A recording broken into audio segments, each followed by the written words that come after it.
शेतकरी बंधूंनो, आपण पाहत आहोत सीताफळ लागवड.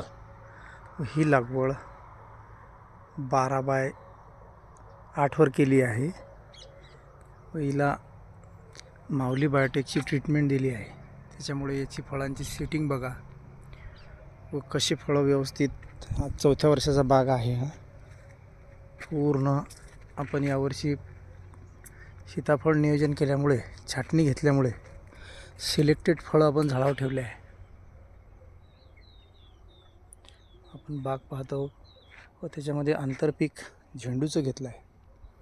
यावर्षी खूप पावसाळा झाला तरीसुद्धा आपल्या झाडाची कॅनॉपी, व्हिगर व फळांची शायनिंग आपण आता पहा. जसंही नवरात्र चालू होईल तर सुरुवातीलाच आमचा प्लॉट चालू होणार आहे. अधिक माहितीसाठी संपर्क 97 64 40 20 53.